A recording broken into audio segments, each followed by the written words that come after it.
Before the video starts, here's a quick shout out to Vishal, Yulrika, Ronit, Gaurav, and the Jijum.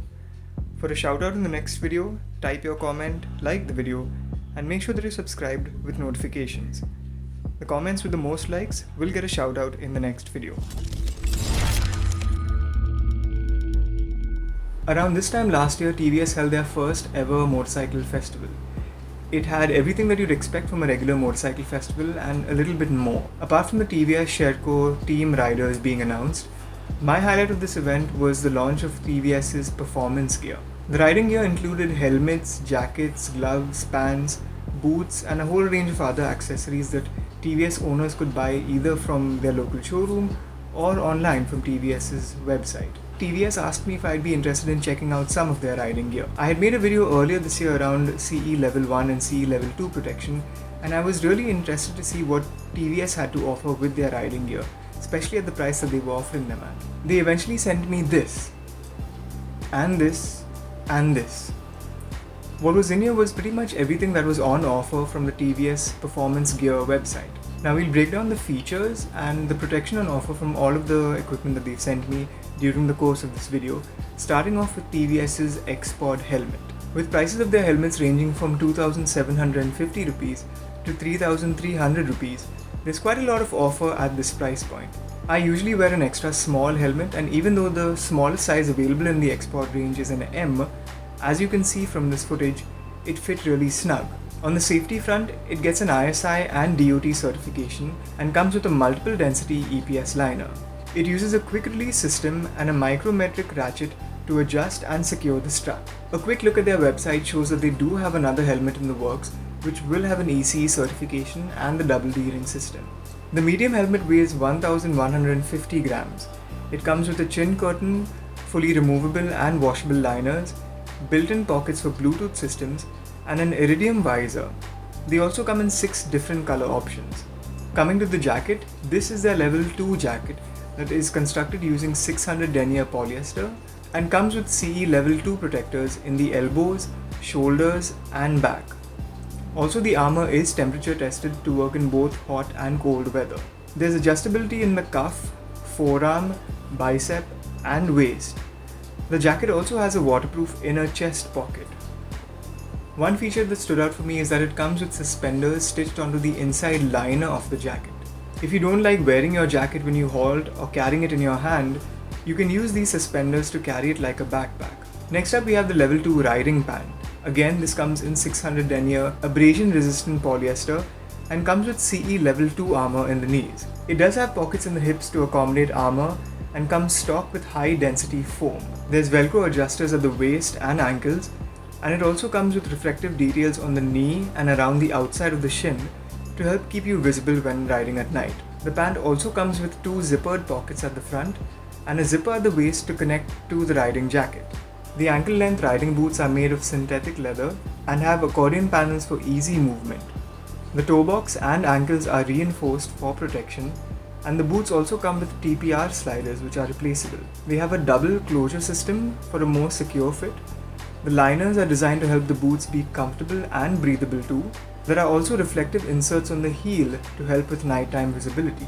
Finally, the gloves are made of high-strength polyurethane and have stretch zones for comfort. Hard polymer finger, palm and knuckle protectors help absorb and deflect impact. The touchscreen compatible fingertips allow you to operate your mobile phone with your gloves on. Now, like we often see with motorcycles, the spec sheet only tells part of the story. How they ride is even more important. And that's the same with riding gear too. Now, I hopefully won't be testing out the safety aspect of the riding gear the TVS sent me on today's ride, but I will share my 2 cents about the comfort and the fit. Alright, here we are, weekend run, and I'm kitted up completely in the TVS performance gear. And let's get into some of the details about the fit and feel of the riding gear itself. And let's start off with the helmet. So to begin with, I have taken the liberty of installing one of my GoPro mounts on the chin bar, and if you haven't seen how I normally do that, it's a pretty simple method once you get familiar with it. I'll put a link in the top right or left of the screen right now. You can click and check it out later. So I've done that, and I'm also using the external microphone with the GoPro, which is now placed behind the breath deflector. Now, I've been using this helmet as my daily helmet over the last week or so in the city and on the highway too, every now and then. And even after, I think, a maximum of 3 hours of riding in it, there weren't any pressure points as such. The helmet itself isn't too heavy and it doesn't put too much stress on your neck muscles when riding, even for longer distances. Ventilation's better than I expected, because with just 2 vents up front and 1 at the back, I wasn't expecting much, but kind of surprised me. Next up, we'll talk about the riding jacket. Now, while I normally wear a size medium in most of my riding jackets, this one does seem to fit a little loose around the chest and waist area. The biceps and cuffs have quite a bit of adjustment, so even though it was initially feeling a bit loose, with that adjustability now it does fit a lot more snug. Again, the smallest size available in their riding jackets and in their riding pants, which we'll get to in a second, is a size medium. So I guess you'd have to look at the sizing chart online to figure out whether it would suit you or not. The measurements are there, so you can accordingly have a look at that, measure yourself and decide. Also, for the price that they're offering this jacket at, keeping in mind the kind of protection you have, which is CE level 2 protection, temperature tested CE level 2 protection, I think it's a really good deal. Apart from the fit of the jacket, another thing worth noting is the airflow. So they've got these huge mesh panels all over the jacket's front and at the back also, and that's very important in the back because you can let in cool air, but if it then circulates as hot air inside your jacket, you're going to feel fatigued very quickly. And even in the arms, the mesh panels around the bicep and forearm work really well to let air flow through your jacket. So I think they've done a good job designing that. Coming to the riding pant, I'm wearing my regular size medium, and for your information, I wear size 31 waist jeans, and these fit really well. I think they fit as well as, if not better than, the other riding pants that I own from AGV Sport. It's a nice touch that they've got that soft and flexible CE level 2 armor available in the knee, and while the hip pockets got foam instead of armor, what I've done is I've put in my level 2 SASTEC armor in there to make sure that I have that added level of protection around my hips. Again, the pants also flow a lot of air through them, so even on a day like this where the sun's out early and shining pretty bright, I don't think you'll feel very hot very soon. The one feedback I'd have though for them is that the armor is kind of not placed where I would want it to be placed. I think the placement of the armor needs to be a little better so that it offers complete coverage of your kneecap and a bit of your shin too.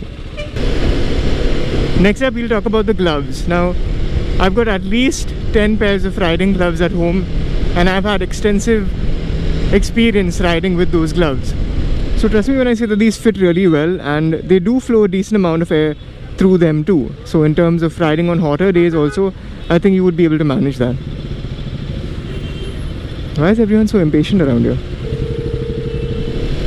The downside to the gloves though is that you can feel the hard protection parts on the inside of the glove, and I think the liner needs to be a little more thicker and a little more comfortable to be able to prevent that from happening. Again, if you're not someone who's had multiple pairs of gloves like me, you may not be able to pick that up, and if this is your first pair of gloves, you will definitely not be disappointed with them. But it's just my 2 cents that the liner can be a little better on them. Finally, coming to the riding boots, I think these are really well put together. Again, I've only had them for about a week or so I can't really talk about durability just yet, but the build quality seems decent. For the price you get these at, I think they're nice and flexible right out of the box, and there doesn't seem to be any pressure points that I've felt over the past few days while using them, even not today on a weekend ride. And they've also got full length riding boots too, so yeah, it'll be interesting to see how those work out also, because with their racing experience, I'm sure those are the ones that they'll eventually end up using for their Young Media Championship and for their One Make Championship too. Alright, so to summarize, this being TVS's first attempt at riding gear for their consumers, I think they've done a really good job to start off with, and if this is a platform that they plan on building on, I'm sure that they can manufacture much better products with better fit going forward, even for people like me. Now, it's always nice to see motorcycle manufacturers enter the gear and apparel space. It not only increases the competition for everyone involved in that space, but also adds value and also gives your customers an option of buying better riding gear whenever they purchase a new motorcycle. If you're interested in browsing through some of the products that we've discussed today, you can click on the link in the description to check out TVS's website or get in touch with your local dealership for more information around it. If you've got questions or comments around some of the topics that we've discussed today, by all means leave them in the comment section. I respond to all sensible comments though. As always guys, at least wear your helmets while riding your motorcycles and ride safe. It's a freaking jungle out there. Goodbye. That boss with a great bag, came up, you can't hate that. Self-made, you can't take that. Yeah, self-made, you can't make that. Some said I need a record deal, I need a co-sign, I need a Dre track. But all the time I had a mean flow, I had a cold grind, and that's a great match.